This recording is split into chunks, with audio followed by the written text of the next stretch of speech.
দেশের বিভিন্ন সীমান্ত দিয়ে আবারও শতাধিক পুশিন। বিজিবি বলছে অনুপ্রবেশ ঠেকাতে তারা সতর্ক।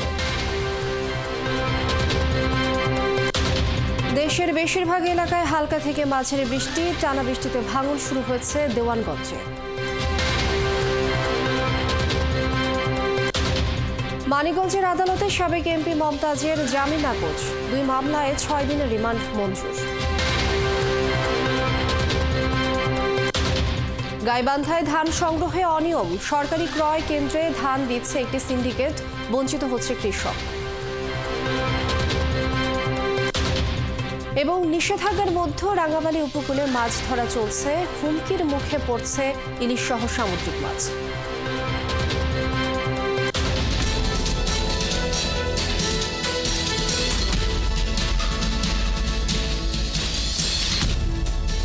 স্বাগত দেশযোগে, সাথে আছি আমি লিনিয়া আফরোজ। এতক্ষণ শিরোনামগুলো শুনছিলেন, এবারে বিস্তারিত।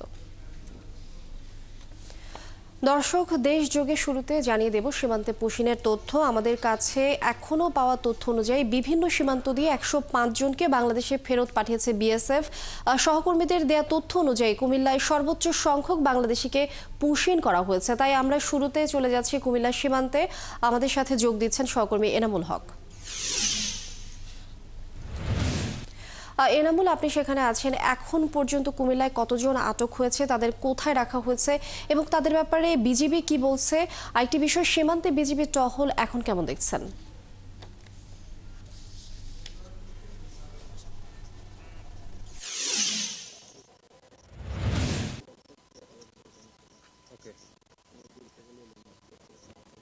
শেষে প্রশ্ন দিয়ে শুরু করতে চাই। আসলে মূলত হচ্ছে কুমিল্লা সীমান্তে বিজিবির টহল জোরদার করা হয়েছে। সেখানে স্বয়ং কুমিল্লার যে অধিনায়ক তিনি সশরীরে উপস্থিত আছেন। আমরা সেখানে তার সাথে কথা বলতে চাই। লেফটেন্যান্ট কর্নেল মির্জা আহমেদ, এই যে টহল জোরদার করেছে, কতজন আজকে পুশিন হলো বা কতজন গ্রেপ্তার করলেন? আপনারা জানেন ইতিমধ্যে আমাদের কুমিল্লা সীমান্ত এবং ফেনী সীমান্ত দিয়ে সর্বমোট 52 জনকে আজকে গতকাল রাতে অবৈধভাবে পুশিন করা হয়েছে। এর মধ্যে কুমিল্লা সীমান্ত দিয়ে সর্বমোট 13 জন এবং ফেনী সীমান্ত দিয়ে 15 জন এবং 24 জনকে পর্যায়ক্রমে পুশিন করা হয়েছে। আমরা ইতিমধ্যে এই যেসব সম্ভাব্য স্থানে পুশিন করা হতে পারে কিংবা অলরেডি ইতিমধ্যে পুশিন করা হয়েছে, সেই সব স্থানে আমরা ইতিমধ্যে টহল জোরদার করেছি এবং পাশাপাশি গোয়েন্দা নজরদারি বৃদ্ধি করা হয়েছে। এছাড়া সার্বক্ষণিক গোয়েন্দা নজরদারি এবং যে সকল স্থানে সম্ভাব্য পুশিং হতে পারে সে সকল স্থানে আমরা আনসার এবং বিজিবিকে কিছু কিছু স্থানে মোতায়েন করেছি এবং যাতে করে আমরা সবসময় এই ধরনের ইনফরমেশন পেতে পারি কিংবা কোনো পুশিং যাতে না হয়, এই কারণে যাতে আমাদের সার্বক্ষণিক ইনফরমেশন পাই, সেই কারণে আনসার এবং বিজিবিকে নিয়োগ করা হয়েছে। এছাড়া পাশাপাশি কিছু কিছু স্থানীয় জনসাধারণকে সচেতনতা বৃদ্ধি করা এবং পুশিং যাতে না হয়, এই কারণে সকলকে সাথে নিয়ে আমরা কাজ করছি। আশা করি ভবিষ্যতে আর কোনো ধরনের পুশিং যে কোনো ধরনের পুশিং আমরা রোধ করতে সক্ষম। এনামুল হক, অসংখ্য ধন্যবাদ আপনাকে। দর্শক, সীমান্তের পুশিনের তথ্য আমরা জানছিলাম সহকর্মী এনামুল হকের কাছ থেকে। দেশের বিভিন্ন সীমান্ত দিয়ে আবারও শতাধিক বাংলাদেশিকে পুশিন করেছে ভারতীয় সীমান্তরক্ষী বাহিনী বিএসএফ। এর মধ্যে কুমিল্লা ও ফেনী সীমান্ত দিয়ে 52 জন, লালমনিরহাটে 20 জন, পঞ্চগড়ে 21 জন, খাগড়াছড়িতে 5 জন ও মৌলভীবাজারে 7 জনকে পুশিন করা হয়েছে। আটককৃতদের প্রথমে বিজিবি সদস্যরা হেফাজতে নেয়, পরে বিভিন্ন থানায় স্থানান্তর করা হয়। বিজিবি জানায়, সীমান্তে অনুপ্রবেশ ও পুশিনে তারা সর্বোচ্চ সতর্ক অবস্থায় রয়েছে। সহকর্মীদের তথ্য ছবিতে প্রতিবেদন। লালমনিরহাটের পাটগ্রামের গাটিয়ার ভিটা সীমান্ত দিয়ে 20 জনকে পুশিন করেছে ভারত। বৃহস্পতিবার রাতে সীমান্ত দিয়ে ঢোকার পর পাটগ্রামের দিকে যাচ্ছিল তারা। পরে তারা নতুন বাজার এলাকায় পৌঁছালে এলাকাবাসী তাদের আটক করে। আটককৃতরা জানান, কাঁটাতারের বেড়ার গেট খুলে তাদের বাংলাদেশে ঠেলে দিয়েছে বিএসএফ ও ভারতীয় পুলিশ। আমরা তো দালাল ধরেই গিয়েছিলাম, দালাল ধরে গেছি, এরপরে সবাই এইভাবে পাঠাই দিছে। এখন কে কিভাবে গেছে না গেছে এটা তো আমি বলতে পারবো না। আমি বাড়ির থেকে গ্যাঞ্জাম করে গেছি, তো দালালের মাধ্যমে গেছি। দালাল কিভাবে কোথা থেকে কিভাবে নেছে জানি না, উনি পার করে দিয়েছে। ঘরের থেকে উঠাই নিয়ে আসছে আমাদের বাংলাদেশে, এই জন্য উঠাই দিচ্ছে লোকে। পুলিশে নিয়ে আসছিল উঠায়। আটককৃতদের মধ্যে 7 জন নারী ও 4 জন শিশু রয়েছে। বাংলাদেশি নাগরিকত্ব যাচাই বাছাই চলছে। যাচাই বাছাই শেষে তাদেরকে তাদের পরিবারের কাছে ঊর্ধ্বতন কর্তৃপক্ষের নির্দেশক্রমে হস্তান্তর করা হবে। এদিকে বৃহস্পতিবার ভোরে ফেনীর ছাগলনাইয়ার যশপুর ও ফুলগাজীর খেজুরিয়া বিওপি সীমান্ত দিয়ে 24 জন বাংলাদেশি নাগরিককে পুশিন করেছে বিএসএফ। এদের মধ্যে 6 জন পুরুষ, 5 জন নারী ও 13 জন শিশু রয়েছে। তারা প্রত্যেকেই কুড়িগ্রামের বাসিন্দা। কুমিল্লা সীমান্তেও 28 জনকে পুশিন করেছে বিএসএফ। বৃহস্পতিবার ভোর 4:30টার দিকে বিজিবির কুমিল্লা সেক্টরের আওতাধীন 10 ও 60 বিজিবির টহল দল তাদের আটক করে। বিজিবি জানায় সীমান্তে ভারতীয়দের অনুপ্রবেশ ও পুশিনের বিষয়ে তারা সর্বোচ্চ সতর্ক অবস্থায় রয়েছে। বর্ডার কিলিং, নারী শিশু পাচার সহ অন্যান্য যে কোনো রকমের মানব পাচার রোধ, মাদক সহ যে কোনো রকমের চোরাচালানি বন্ধ করা এবং সার্বিকভাবে সীমান্তে শান্তি এবং নিরাপত্তা বজায় রাখার জন্য আমরা সার্বক্ষণিকভাবে কাজ করে যাব। পঞ্চগড় সদর উপজেলার জয়ধরভাঙ্গা বড়বাড়ি সীমান্ত দিয়েও 21 জনকে পুশিন করা হয়েছে। বৃহস্পতিবার ভোরে তাদের পুশিন করা হয়। এ সময় জয়ধরভাঙ্গা বিওপির টহল দল তাদের আটক করে। এর মধ্যে 6 জন নারী, 2 জন পুরুষ ও 13 জন শিশু রয়েছে। পরে বিজিবি তাদের পঞ্চগড় সদর থানায় হস্তান্তর করে। 13 জন শিশু, 6 জন নারী ও 2 জন পুরুষ। বিজিবির অভিযোগের ভিত্তিতে এই বিষয়ে আইনগত ব্যবস্থা গ্রহণের বিষয়টি প্রক্রিয়াধীন রয়েছে। খাগড়াছড়ির রামগড় সীমান্ত দিয়ে একই পরিবারের 5 সদস্যকে পুশিন করেছে বিএসএফ। বৃহস্পতিবার ভোরে সীমান্ত পেরিয়ে রামগড় ফেনী সড়কের সোনাইপুল বাজার এলাকায় পৌঁছালে স্থানীয় লোকজন তাদের দেখতে পেয়ে মহামুনি বিজিবি ক্যাম্পে খবর দেয়। পরে বিজিবি সদস্যরা এসে তাদের হেফাজতে নেয়। এছাড়া সকাল 8টার দিকে মৌলভীবাজারের কুলাউড়ার মুরইছড়া সীমান্ত দিয়ে শিশুসহ 7 বাংলাদেশিকে পুশিন করেছে বিএসএফ। শারমিন স্বপ্না, 71। খাগড়াছড়ির রামগড় সীমান্ত দিয়ে একই পরিবারের 5 সদস্যকে পুশিন করেছে বিএসএফ। এই বিষয়ে দর্শক আমরা আরও খবরাখবর জানবো। এই মুহূর্তে খাগড়াছড়ি থেকে যোগ দিচ্ছেন সহকর্মী রূপায়ণ তালুকদার। আর রূপায়ণ, 5 জনকে কোথায় রাখা হয়েছে, যে এই 5 জনকে আটক করা হয়েছে, আর কি বলছেন তারা? বিজিবি তাদের ব্যাপারে কি বলছে?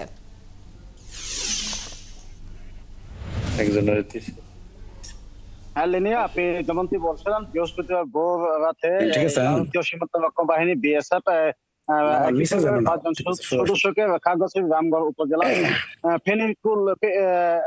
ফেনীচর এলাকা দিয়ে পুশিন করেছে। তারা মূলত একই পরিবারের সদস্য। আর তাদের সাথে আমাদের রামগড়ের যে সহকর্মীরা আছেন তাদের সাথে কথা বলেছেন। তারা স্বীকার করে নিয়েছেন তারা বাংলাদেশ কুড়িগ্রামের বাসিন্দা। তারা প্রায় 10 বছর আগে তারা ভারতের গোসাতে গিয়েছিলেন কাজের জন্য।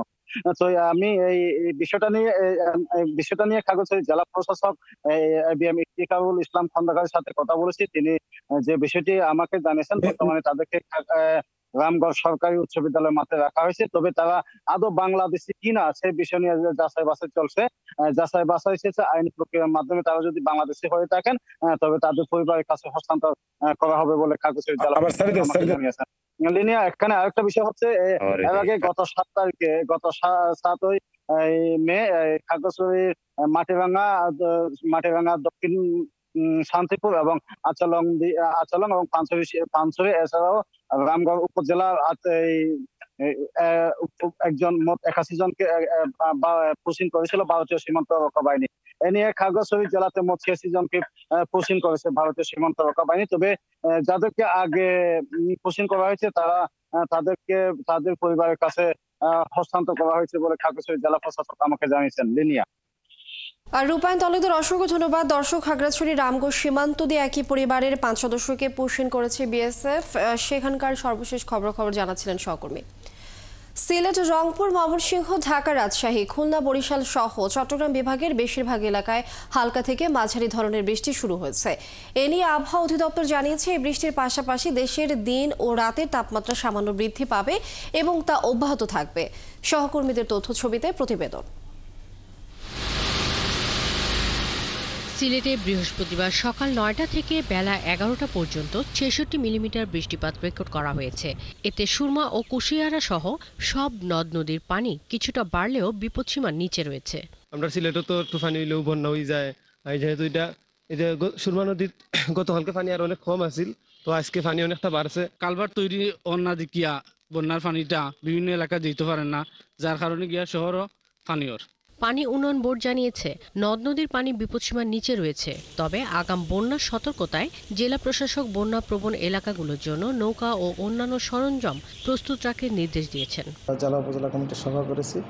আমাদের যেসব দপ্তর সংস্থা এটার সাথে জড়িত তারা এটা বেশি আছে, সতর্ক অবস্থায় রয়েছে এবং এর সাথে স্বেচ্ছাসেবক যারা আছেন তাদেরকেও আমরা ইনভলভ করেছি। সরকারের বিভিন্ন বরাদ্দ এই ক্ষেত্রে যে থাকার কথা সেগুলো আমরা পর্যাপ্ত পরিমাণে পেয়েছি। সুনামগঞ্জে গেল 24 ঘন্টায় বৃষ্টি হয়েছে মাত্র 18 মিলিমিটার। পাশাপাশি নদীর পানি হাওরে প্রবেশ করায় সুরমা ও কুশিয়ারা সহ বিভিন্ন নদ নদীর পানি কিছুটা কমেছে। তবে বেড়েছে মরা সুরমা, কালনী সহ অভ্যন্তরীণ নদ নদীর পানি। এদিকে উজানের ঢলে নদী তীরবর্তী অঞ্চলে পানির চাপ বৃদ্ধি পাওয়ায় উদ্বিগ্ন নদীপাড়ের বাসিন্দা। তবে তাদের আতঙ্কিত না হয়ে সতর্ক থাকার পরামর্শ দিয়েছে জেলা প্রশাসক। এদিকে কুড়িগ্রামে কয়েকদিনের অবিরাম বৃষ্টিতে শহর ও আশেপাশের জলাবদ্ধতায় জনজীবনে বিপর্যয় দেখা দিয়েছে। ডুবে গেছে অনেক ফসলের ক্ষেত, পানি আটকে পচন ধরেছে ধান ও ভুট্টা খেতে। রাজারহাট কৃষি আবহাওয়া পর্যবেক্ষণাগারের ভারপ্রাপ্ত কর্মকর্তা সুবল চন্দ্র রায় জানান 24 ঘন্টায় জেলায় 26 মিলিমিটার বৃষ্টিপাত রেকর্ড করা হয়েছে। এই অবস্থা আরও 2 থেকে 3 দিন চলবে বলেও জানিয়েছেন তিনি। শাকিলা শম্পা, 71। এদিকে টানা বৃষ্টির পর জামালপুরের দেওয়ানগঞ্জ ও বকশীগঞ্জে দশানী নদীতে আকস্মিক ভাঙন শুরু হয়েছে। এতে হুমকির মুখে পড়েছে সেতু সহ কয়েকটি গ্রামের বসতবাড়ি, ফসলি জমি সহ বহু স্থাপনা। এলাকার লোকজন বলছেন ভাঙন অব্যাহত থাকলে হুমকিতে পড়বে আরও 2টি ইউনিয়ন। পানি উন্নয়ন বোর্ড বলছে ভাঙন রোধে জরুরি ভিত্তিতে কাজ চলমান রয়েছে। আনসারি সুমনের তথ্য ছবিতে প্রতিবেদন। পাহাড়ি ঢল আর বৃষ্টিতে দশানী নদীর পানি বেড়েছে। এতেই জামালপুরের দেওয়ানগঞ্জ উপজেলার বাহাদুরাবাদ এবং বকশীগঞ্জের মেরুরচর ইউনিয়নে শুরু হয়েছে ভাঙন। ভাঙনের কারণে হুমকির মুখে পড়েছে শত শত বাড়ি, হাজার হাজার বিঘার ফসলি জমি, গাছপালা, মসজিদ, মাদ্রাসা, এমনকি দেওয়ানগঞ্জ ও বকশীগঞ্জ উপজেলাকে সংযোগকারী মন্দিবাড়ি সেতু। এলাকার লোকজন বলছেন সেতুটি ক্ষতিগ্রস্ত হলে দুর্ভোগে পড়বেন এই 2 উপজেলার মানুষ। ঘরবাড়ি এবং পাকা ধান কাঁচা ধান সহ অনেকের বসত বাড়ি ভাঙচুর হতেছে। খাবড়াপাড়া থেকে আজমারি, মন্দিপাড়া, ভুটাকান্দি, কলজিহারা, মাদারসর সহ এলে পানি একবারে যাবোগা, ডুবে যাবোগা। যেভাবে পানি বাড়া শুরু হয়েছে সেভাবে আঙ্গুর ক্ষতিগ্রস্ত মেলা হয়েছে। নদী ভেঙে ধান, পাট সবকিছুই চুরমার হয়ে নিয়ে গেছে নদী। এসব এলাকার মানুষ আরও জানান, খাপড়াপাড়ায় নদী ভাঙন রোধে পানি উন্নয়ন বোর্ড কাজ করছে, কিন্তু অন্যান্য ভাঙন প্রবণ এলাকায় কোনো কাজ করেনি। এটা যদি দ্রুত কাজ না করা হয় তাহলে দেওয়ানগঞ্জ বকশীগঞ্জের যে চলাচলের যে রাস্তাটা, সেই রাস্তাটা একদমই বন্ধ হয়ে যাবে। ভারী যানবাহনগুলো খুব রিস্ক নিয়ে চলাচল করতেছে। বাঁধ ভেঙে দেওয়ার কারণে আমাদের হাজার হাজার ঘর বাড়ি নষ্ট হয়ে যেতেছে। এখন পাশে দিয়ে আমি একটা বিল্ডিং দিছি, আবার বিল্ডিংটাও দেখেন নদীর সাথে ভেসে বেড়াতেছে। তবে পানি উন্নয়ন বোর্ড জানিয়েছে ভাঙন ঠেকাতে সেতুর 100 মিটার অংশে জরুরি কাজ করা হচ্ছে। ভাঙন কবলিত বাকি এলাকায় দ্রুত কাজ করা হবে। মেরুচর এলাকায় বকশীগঞ্জ উপজেলায় আমি পরিদর্শন করলাম। এখানে 2টি জায়গায় ভাঙন লক্ষ্য করা গেছে, মন্দিরপাড়া এবং মেরুচরে। ইতিমধ্যে আমরা মেরুচরে 100 মিটার জরুরি প্রতিরক্ষা কাজ শুরু করেছি এবং বাকি মন্দিরপাড়ার অংশটা আমাদের অবজারভেশনে আছে। নদীর পানি বাড়ায় বাহাদুরাবাদ ইউনিয়নের খাপড়াপাড়া, সাধুরপাড়া ইউনিয়নের বাঙালপাড়া এবং মেরুরচর ইউনিয়নের ঘোগরাকান্দি, মন্দিপাড়া, চর আইমারি, কলকিহারা সহ কয়েকটি গ্রামের মানুষ রয়েছেন আতঙ্কে। বনশ্রী হালদার, 71। দর্শক, এই বিষয়ে আরো জানাতে আমাদের সাথে জামালপুর থেকে যুক্ত হচ্ছেন সহকর্মী আনসারি সুমন। আর সুমন, ভাঙনের সর্বশেষ অবস্থা জানিয়ে দেবেন, সেই সাথে যমুনা ও ব্রহ্মপুত্র সহ বিভিন্ন নদ নদীর পানি এখন কোথায় অবস্থান করছে সেই বিষয়টি জানাবেন। লিনিয়া, আপনাকে ধন্যবাদ। গত কয়েকদিন যাবৎ কিন্তু জামালপুরের যমুনা, ব্রহ্মপুত্র, জিঞ্জিরাম, দশানী সহ সব নদ নদীর পানি বাড়ছে। তবে এই মুহূর্তে জিঞ্জিরাম নদীর পানি বিপদসীমার 55 সেন্টিমিটার উপর দিয়ে প্রবাহিত হলেও অন্যান্য নদ নদীর পানি এখনো বিপদসীমার অনেক নিচ দিয়ে প্রবাহিত হচ্ছে। তবে উজানের যে পাহাড়ি ঢল এবং বৃষ্টিপাতের কারণে দশা নদীর পানি বৃদ্ধি পাওয়ায় দেওয়ানগঞ্জ এবং বকশীগঞ্জ উপজেলার 3টি ইউনিয়নের ব্যাপক হারে ভাঙন শুরু হয়েছে। সেই ভাঙনের যে তীব্রতা সেটি অনেক বেশি। স্থানীয়রা যেটি বলছেন যে দশা নদীর ভাঙনের ফলে তাদের 3-4টি গ্রাম ভাঙনের কবলে পড়েছে এবং দেওয়ানগঞ্জ বকশীগঞ্জ যে সংযোগ স্থাপনকারী যে সেতু মন্দিপাড়া সেতু সেটি কিন্তু আজকে ভারী যান চলাচল ইতিমধ্যেই বন্ধ হয়ে গিয়েছে। গতকাল যে অবস্থায় ছিল রিস্ক নিয়েও দুর্ঘটনার আশঙ্কা নিয়েও কিন্তু যান চলাচল করতে পেরেছে, কিন্তু আজকে দুপুর নাগাদ সেই সেতু দিয়ে কিন্তু ভারী যান চলাচল বন্ধ হয়ে গেছে এবং যে কোনো সময় এই সেতুর বাকি অংশটুকু ভিতরে যে রাস্তা আছে সেটি ধসে যেতে পারে এবং ধসে গেলে এই রাস্তা দিয়ে দেওয়ানগঞ্জ এবং বকশীগঞ্জ উপজেলার যে যাতায়াতের রাস্তা সেটি একেবারে বন্ধ হয়ে যাবে। এছাড়াও কিন্তু 3টি ইউনিয়নের, দেওয়ানগঞ্জ উপজেলার 1টি এবং বকশীগঞ্জ উপজেলার 2টি ইউনিয়নের অন্তত 6টি গ্রামে তীব্র ভাঙন চলছে। সেই ভাঙনে কিন্তু বসতবাড়ির পাশাপাশি ফসলি জমি এবং গাছপালাগুলো কিন্তু বিলীন হচ্ছে। যদি আরেকটি বিষয় আপনাকে জানাই, জিঞ্জিরাম নদীর পানি বিপদসীমার 55 সেন্টিমিটার উপর দিয়ে প্রবাহিত হয়। ঢাংদরা ইউনিয়নের 4টি এলাকায় তীব্র নদী ভাঙন চলছে। সেই সাথে পানির চাপ বৃদ্ধি পাওয়ায় বিস্তীর্ণ অঞ্চলের কিন্তু ফসলি জমি বিশেষ করে পাকা ধান তলিয়ে যাচ্ছে। গত 7 দিন যাবতই কিন্তু এই ধান তলানির পর্যায়ে ছিল, সেটির পরিমাণ আরো বৃদ্ধি পেয়েছে পানি বৃদ্ধির সাথে সাথে। পানি উন্নয়ন বোর্ড যেটি বলছে যে আগামী আরো 1 দিন অন্তত পানি বৃদ্ধি পাবে, তারপর পানি স্থিতিশীল হতে পারে, তারপরে পানি কমতে শুরু করবে।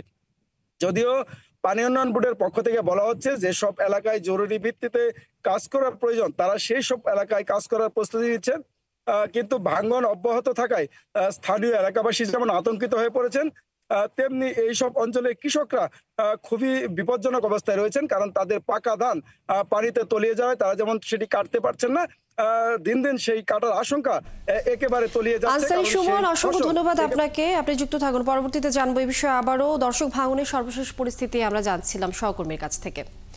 সাবেক এমপি ধীরেন্দ্র দেবনাথ শম্ভুর বিএনপি অফিস ভাঙচুর ও বিস্ফোরক মামলার জামিন নামঞ্জুর করে কারাগারে পাঠিয়েছে বরগুনা আদালত। আইনজীবীরা জানান দুপুরে তাকে বরগুনার অতিরিক্ত মুখ্য হাকিম মোহাম্মদ মনিরুজ্জামানের আদালতে তোলা হয়। পরে 2023 সালের 17 মার্চ জেলা বিএনপির কার্যালয় ভাঙচুর, সড়কে টায়ার জ্বালিয়ে অগ্নিসংযোগ করা মামলায় তার জামিন শুনানি শুরু হয়। এতে বিচারক জামিন নামঞ্জুর করে তাকে কারাগারে পাঠানোর নির্দেশ দেন। এই সময় আদালত থেকে প্রিজন ভ্যানে নেয়ার পথে তাকে ডিম নিক্ষেপ করেন বিক্ষুব্ধরা।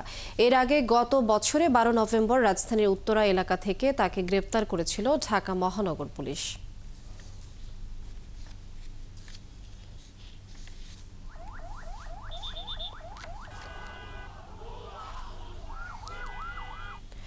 সাবেক সংসদ সদস্য ও কণ্ঠশিল্পী মমতাজ বেগমকে 2 মামলায় মোট 6 দিনের রিমান্ড মঞ্জুর করেছে আদালত। সকালে মানিকগঞ্জ চিফ জুডিশিয়াল ম্যাজিস্ট্রেট আদালতের বিচারক এই রায় দেন।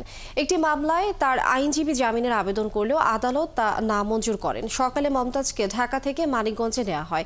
আদালতের কার্যক্রম শেষে কারাগারে নেয়ার পথে তার দিকে ডিম ও জুতা ছুড়ে মারে বিক্ষুব্ধরা। সহকর্মী মনিরুল ইসলাম মিহিরের তথ্যছবিতে প্রতিবেদন। সকালে কাশিমপুর কেন্দ্রীয় কারাগার থেকে মমতাজকে মানিকগঞ্জ আদালতে নেওয়া হয়। পরে তাকে সিংগাইর থানার হত্যা মামলায় তোলা হয় সিনিয়র জুডিশিয়াল ম্যাজিস্ট্রেট 1-এর আদালতে। তদন্তকারী কর্মকর্তা 7 দিনের রিমান্ডের আবেদন করেন। পরে বিচারক মোহাম্মদ আব্দুল নূর 4 দিনের রিমান্ড মঞ্জুর করেন।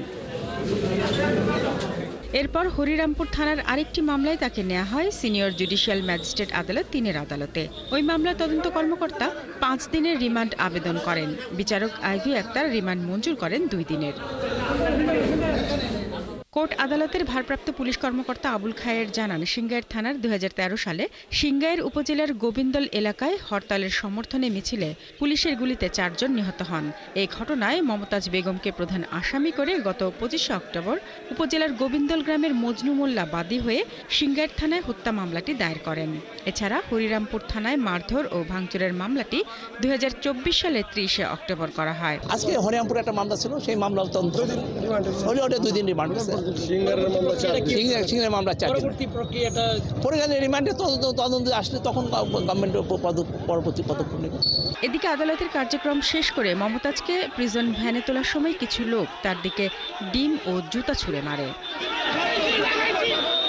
বিক্ষুব্ধরা জানান এই নারী সংসদে তার প্রতিপক্ষের প্রতি ভীষণ অসম্মানজনক কথা বলে তার প্রতি বহু মানুষ ক্ষুব্ধ। হাজার হাজার কোটি টাকা লুটপাট করেছে, অবৈধভাবে সম্পদ করেছে, মানুষকে অবৈধভাবে মামলা দিয়ে হয়রানি করেছে। এই মমতাজের অপকর্মের জন্য মমতাজের একমাত্র শাস্তি ফাঁসি দাবি করছি। এর আগে ঢাকায় দায়ের করা হত্যা মামলায় মমতাজ বেগম 4 দিনের রিমান্ডে ছিলেন। রিমান্ড শেষে মমতাজ বেগমকে কাশিমপুর কারাগারে রাখা হয়েছিল। শারমিন স্বপ্না, ৭১। শিক্ষকদের অনাস্থা ও আন্দোলনের মুখে পদত্যাগ করেছেন খুলনা প্রকৌশল ও প্রযুক্তি বিশ্ববিদ্যালয় কুয়েটের অন্তর্বর্তীকালীন উপাচার্য অধ্যাপক ডক্টর মোহাম্মদ হযরত আলী। আজ পদত্যাগের বিষয়টি নিশ্চিত করেন কুয়েটের রেজিস্ট্রার ইঞ্জিনিয়ার মোহাম্মদ আনিসুর রহমান ভূঁইয়া।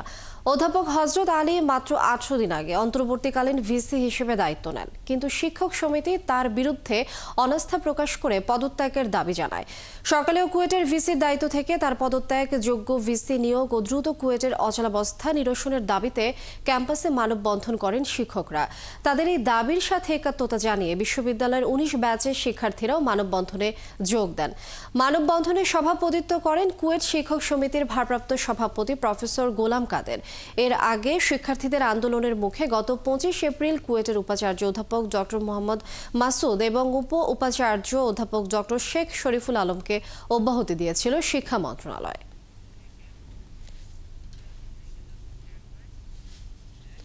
পাবনার ঈশ্বরদীতে বালু মহলের আধিপত্য বিস্তারকে কেন্দ্র করে দুই পক্ষের সংঘর্ষে 7 শ্রমিক গুলিবিদ্ধ হয়েছে। এলাকাবাসী জানান, সারাঘাট এলাকায় বালু মহলের আধিপত্য বিস্তারকে কেন্দ্র করে ঈশ্বরদী উপজেলা যুবদলের আহ্বায়ক টনি বিশ্বাস ও নাটোরের লালপুর এলাকার বালু ব্যবসায়ী কাকনের মধ্যে বিরোধ চলছিল। সকালে টনি বিশ্বাসের লোকজন দেশীয় প্রযুক্তি ব্যবহার করে সারাঘাট এলাকায় বালু উত্তোলন করেছিলেন। এ সময় কয়েকটি নৌকায় দুর্বৃত্তরা এসে বালু উত্তোলনকারীদের লক্ষ্য করে গুলি বর্ষণ করে। এতে 7 জন শ্রমিক গুলিবিদ্ধ হন। তাদের ঈশ্বরদী উপজেলা স্বাস্থ্য কেন্দ্রে ভর্তি করা হয়। পরে শারীরিক অবস্থার অবনতি হলে একজনকে রাজশাহী মেডিকেল কলেজ হাসপাতালে স্থানান্তর করা হয়।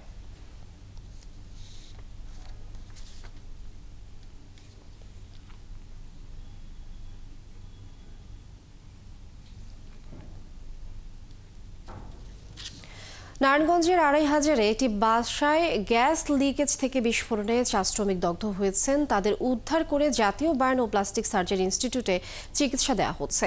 ২৫০০ থানার ভারপ্রাপ্ত কর্মকর্তা খন্দকার নাসির জানান, দগ্ধ সবাই খানপুর মিথিলা টেক্সটাইলে কাজ করেন। ভোরের দিকে রান্নাঘরে রান্না করতে গেলে লাইটার জ্বালানোর সময় গ্যাস সিলিন্ডারে লাইন লিকেজ থেকে এই বিস্ফোরণের ঘটনা ঘটে। এতে কামরুল হাওলাদার, আতিকুর রহমান, মোহাম্মদ আফ্রিদি ও হাবিবুর রহমান সোহাগ দগ্ধ হন। পরে তাদের জাতীয় বার্ন ও প্লাস্টিক সার্জারি ইনস্টিটিউটে ভর্তি করা হয়। চিকিৎসক বলছেন, দগ্ধের পরিমাণ কম হওয়ায় সবাই আশঙ্কামুক্ত রয়েছেন।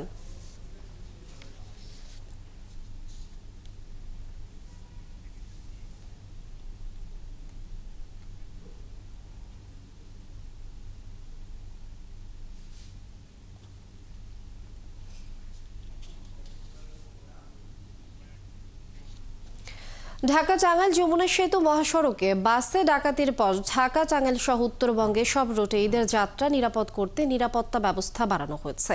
যে কোনো ধরনের অপ্রীতিকর ঘটনা, মাদক, চুরি, ছিনতাই, চাঁদাবাজি সহ আইন শৃঙ্খলা পরিস্থিতি নিয়ন্ত্রণে বাড়ানো হয়েছে পুলিশের টহল।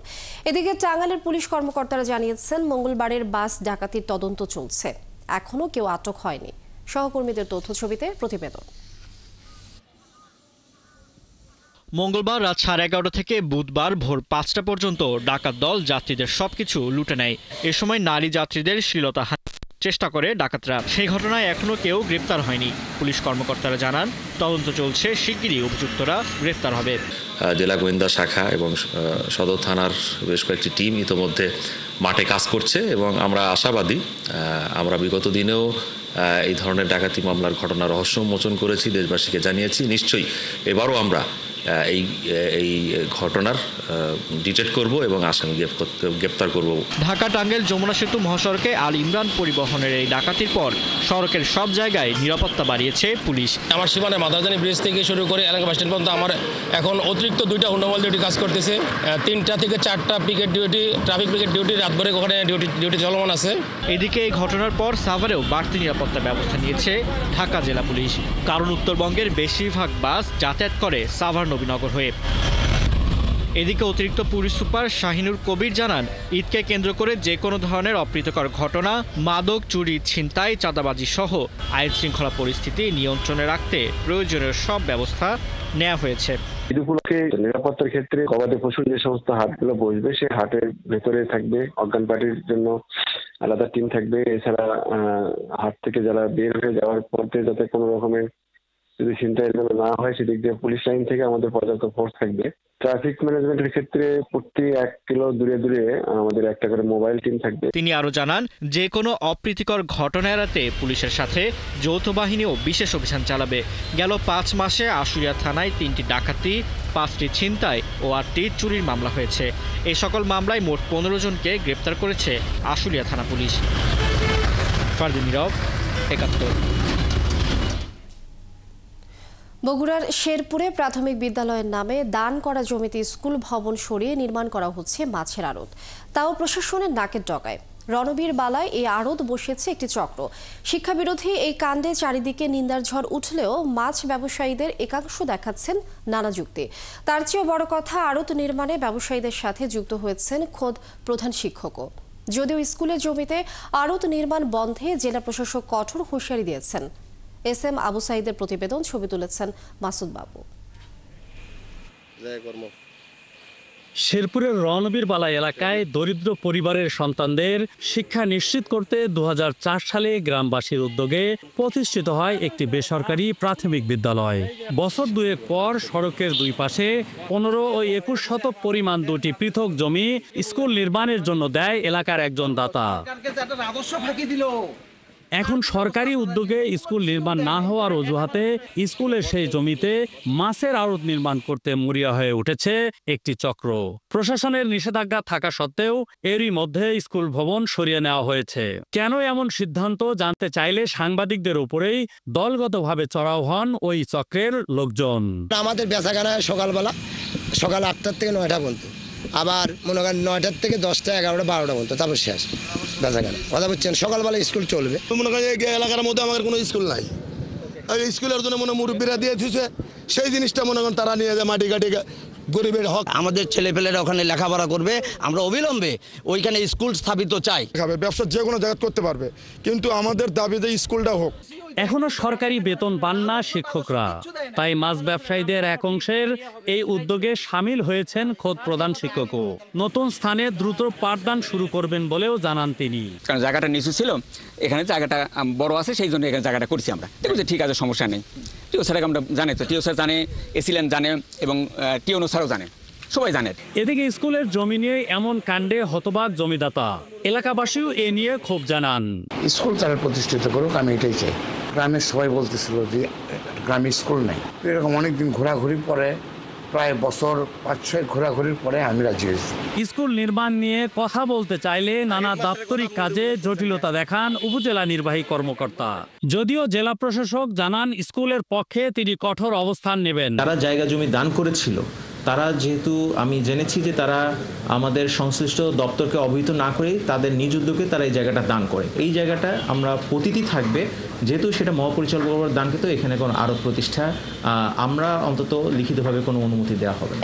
স্কুলের জায়গা যেই দেখ না কেন, যেখানে বাচ্চারা পড়ে স্কুলে যায়, সেই জায়গাটা এক্সিস্টিং থাকবে। মাছের ব্যবসা যারা করবে তারা সরে যাবে, তারা বিকল্প জায়গা দেখ। এই মুহূর্তে স্কুলের শিক্ষার্থী রয়েছে প্রায় 1.5 শতাধিক। জমির টানপোড়েনে তাদের লেখাপড়াও ব্যাহত হচ্ছে। এসএম আবু সাইদ, 71, বগুড়া। সরকারিভাবে ধান চাল ক্রয় শুরু হলেও গাইবান্ধায় কৃষকের তালিকা তৈরিতে ব্যাপক অনিয়মের অভিযোগ উঠেছে। কৃষকরা বলছেন, চলতি বোরো মৌসুমে ধানের ভালো ফলন হয়েছে, কিন্তু সরকারি ক্রয় কেন্দ্রে ধান দিচ্ছে একটি সিন্ডিকেট। এতে তারা ন্যায্য মূল্য পাচ্ছে না।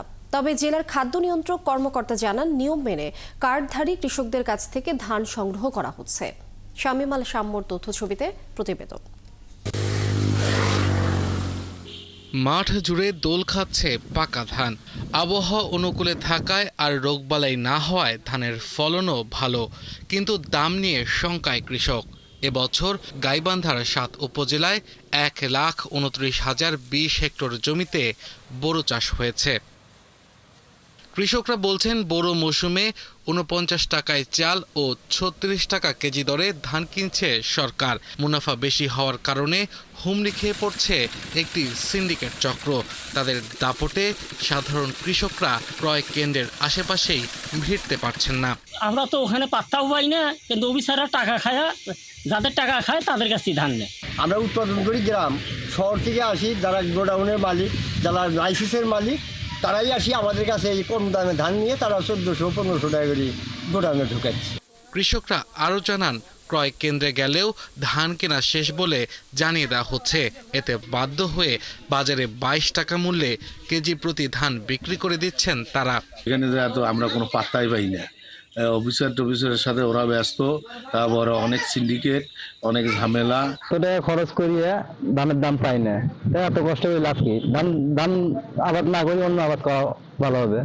এ বিষয়ে জানতে চাইলে গাইবান্ধা জেলা খাদ্য নিয়ন্ত্রক ক্যামেরার সামনে কথা বলতে রাজি হননি। তবে তার দাবি নিয়ম মেনে কার্ডধারী কৃষকদের কাছ থেকে ধান ও চাল নেওয়া হচ্ছে।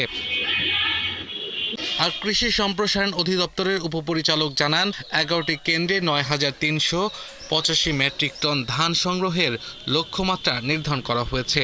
সংগ্রহ হয়েছে মাত্র ২৪৩ মেট্রিক টন ধান। সরকারিভাবে যে ধান সংগ্রহের প্রক্রিয়াটা শুরু হয়েছে, এই প্রক্রিয়াটা যদি সঠিকভাবে দ্রুততার সাথে শুরু হয় তাহলে কৃষকরা ধান খাদ্যগুদামে দিতে পারবে। ২৪ এপ্রিল থেকে সরকারিভাবে বড় ধান ও চাল সংগ্রহ চলছে, যা চলবে আগস্ট পর্যন্ত। আব্দুল আল মামুন, ৭১।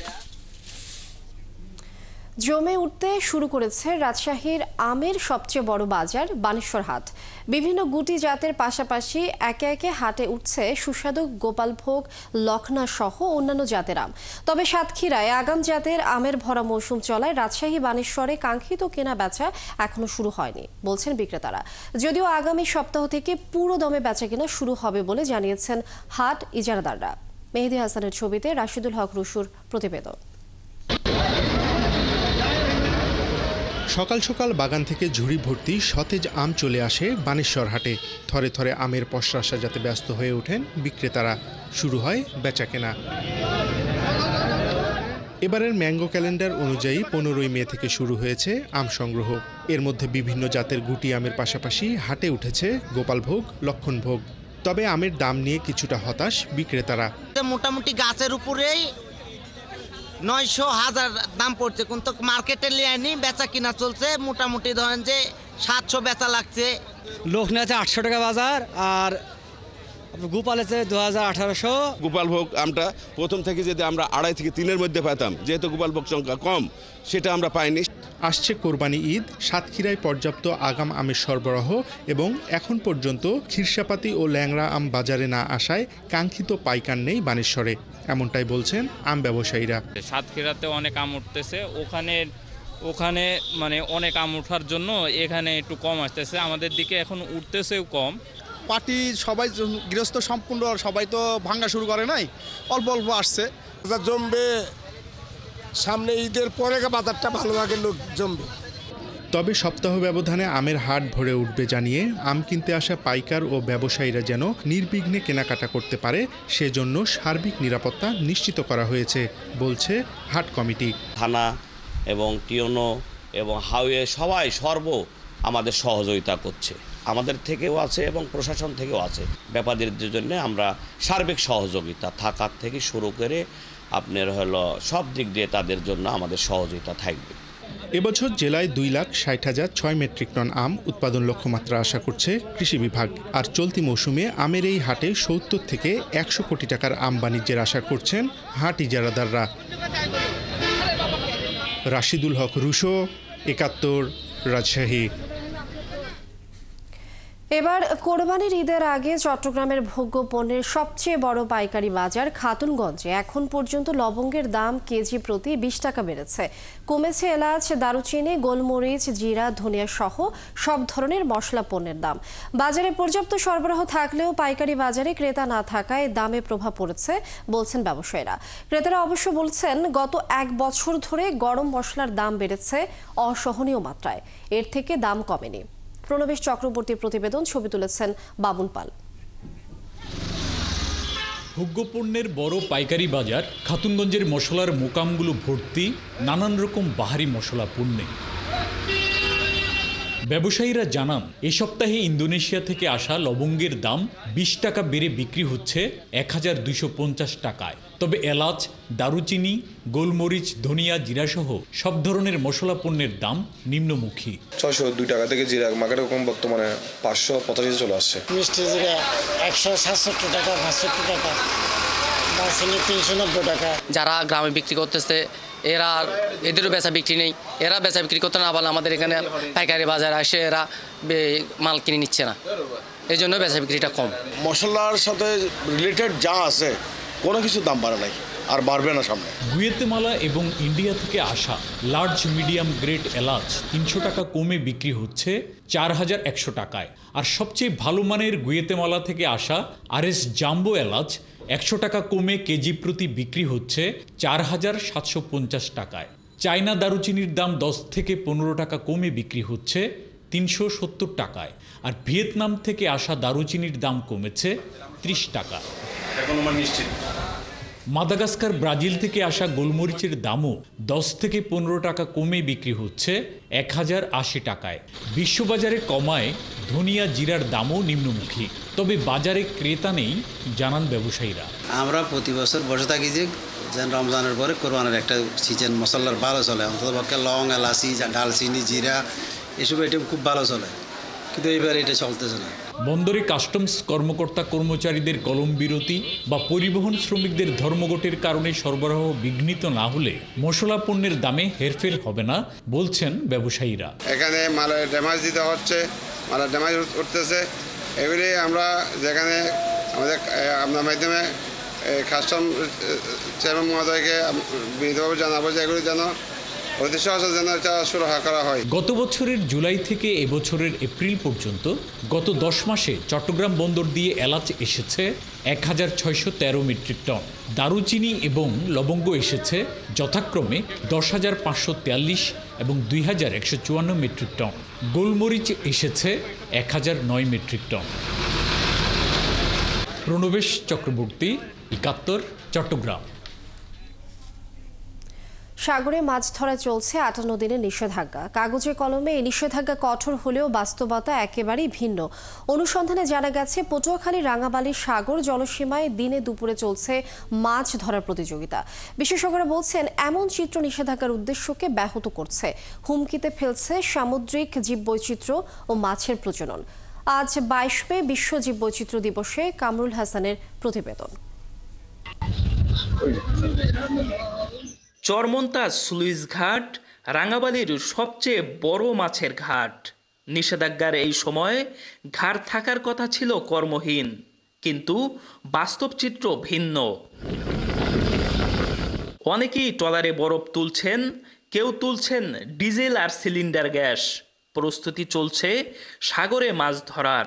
দেখা যাচ্ছে ঘাট থেকে বাজার সদাই নিয়েও অনেকে সমুদ্র যাত্রা করছেন, আবার কেউ সাগর থেকে ফিরেও আসছেন। আমাদের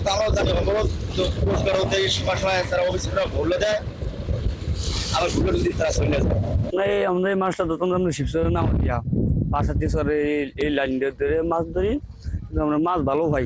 এই চিত্র কতটা ভয়াবহ তা বুঝতে 71-এর ক্যামেরা পৌঁছে যায় সাগর মোহনায়, বুড়ো গৌরঙ্গ নদী পেরিয়ে চর হেয়ার মোহনায়। সেখানে দেখা যায় নিষেধাজ্ঞা উপেক্ষা করে চলছে মাছ ধরার উৎসব। সেখান থেকে বঙ্গোপসাগরে ঢুকতেই চোখে পড়ে অগণিত ট্রলারে চলছে মাছ ধরা। টাইগার চিংড়ি, কাঁকড়া বা সামুদ্রিক নানা মাছ সবই ধরা হচ্ছে জেলে ট্রলারগুলোতে।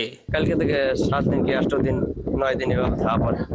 মাছ না হয় বরফ যদি শেষ না হয় আসেনি। যে 58 দিনের অবরোধ শুরু হয়েছে এর মধ্যে যদি আমাকে চাউল দেয় তা আমাকে একটু উপকার হয়। মাছ ধরা শেষে মোহনায় আসে কেনা বেচার পালা। মাছ ওঠানো হয় ক্যারিং বোটে, চলে বেচা কেনা। নৌপুলিশের দাবি তাদের সক্ষমতা সীমিত। ছোট নৌযান নিয়ে বৈরী আবহাওয়ায় গভীর সাগরে যাওয়া সম্ভব হয় না। আমাদের যে ট্রলার বৈরী আবহাওয়ার কারণে মাঝে মাঝে আমরা সমুদ্রে মুখ করতে পারি না।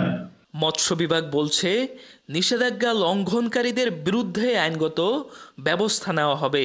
যারা আইনটা মানবে না বা সাগরে মাছ ধরতে যাবে আইন অমান্য করে তাদের জন্য আইনগত ব্যবস্থা নেওয়া হবে। বিশেষজ্ঞরা বলছেন নজরদারির দুর্বলতা আর সহায়তার ঘাটতি এই দুয়ের কারণে নিষেধাজ্ঞা হারাচ্ছে কার্যকারিতা। এতে জীববৈচিত্র্য ও মাছের উৎপাদন হুমকির মুখে পড়ার শঙ্কা রয়েছে।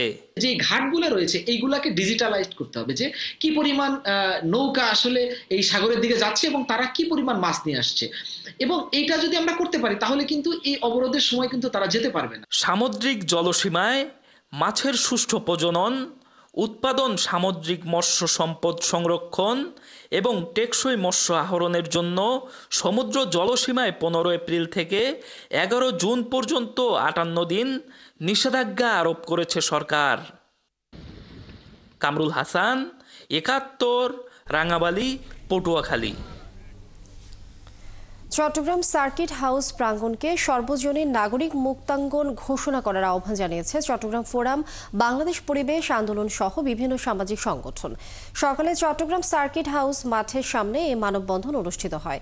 সেখানে অংশ নিয়ে সিটি মেয়র জানান, নগরে যেভাবে মানুষ বাড়ছে সেভাবে উন্মুক্ত পরিসর ও মাঠ ময়দানের পরিমাণ বাড়ছে না, বরং কমছে। এই রকম শহরে সুস্থভাবে থাকার সুযোগ নেই। এছাড়া সার্কিট হাউস মাঠ চট্টগ্রামের রাজনৈতিক, সাংস্কৃতিক ও সামাজিক আন্দোলনের ইতিহাসে এক উজ্জ্বল অধ্যায়। তাই জনস্বার্থে এটি উন্মুক্ত ও অবিকৃত রাখা প্রয়োজন।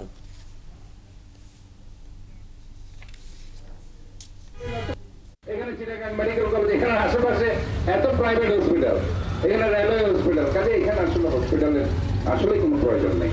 হসপিটাল করতে হলে আপনাদের ওই কালুরঘাট এলাকায় ওইখানে আসলে মানুষজন অবহেলিত, ওই জায়গায় আপনার একটা বড় হসপিটাল দরকার আছে। সেখানে আমি আপনাদেরকে আমার জায়গা ছেড়ে দিব, বিনিময়ে আপনারা এটা আমাদের দিয়ে দেন, আমরা একটা। প্রাণ প্রকৃতি বিষয়ক শিক্ষা প্রতিষ্ঠান নিসর্গপাঠ এর যাত্রা শুরু হয়েছে জামালপুর জেলার সরিষাবাড়িতে। দুপুরে উপজেলার আওনা ইউনিয়নের দৌলতপুর গ্রামের তানজিমপল্লীতে স্কুলের উদ্বোধন করেন বৃক্ষপ্রেমিক ও মানবাধিকার কর্মী রাজিয়া সামাদ ডালিয়া। আয়োজকরা জানান, এটি দেশের প্রথম প্রাণ ও প্রকৃতি নিয়ে স্কুল। এখানে প্রায় 6 শতাধিক দেশীয় ও দুর্লভ উদ্ভিদ প্রজাতি রয়েছে। শিক্ষার্থীরা ছুটির দিনে এখানে গাছ দেখে গাছের উপকারিতা সম্পর্কে জানতে ও প্রকৃতিকে ভালোবাসতে পারবে। নিসর্গপাঠ স্কুলের প্রতিষ্ঠাতা সহকারী অধ্যাপক মোহাম্মদ হাসমত আলীর সভাপতিত্বে অনুষ্ঠানে উপস্থিত ছিলেন মেলান্দহ ঝাউগড়া মুক্তি সংগ্রাম জাদুঘরের পরিচালক উৎপল কান্তি ধর সহ শিক্ষক ও শিক্ষার্থীরা। এই সময় বক্তারা বলেন, প্রকৃতি বাঁচলে মানুষ বাঁচবে। তাই প্রকৃতিকে ভালোবাসতে ও সচেতন হতে শৈশব থেকেই শিক্ষার্থীদের হাতে কলমে শেখানো দরকার।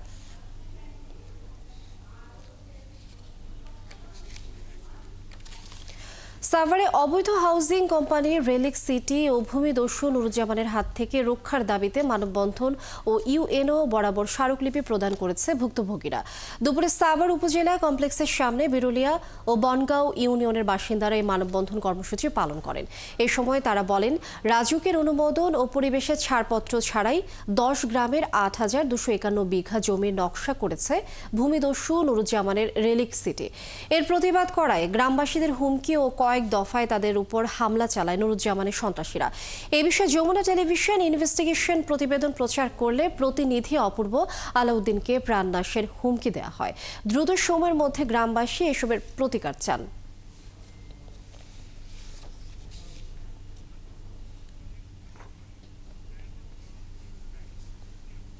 দর্শক, চলছে দেশযোগ সরাসরি সংবাদ অনুষ্ঠান দেখতে চোখ রাখুন 71 ফেসবুক পেজে এবং সাবস্ক্রাইব করুন 71 ইউটিউব চ্যানেল। থাকুন 71 সাথে।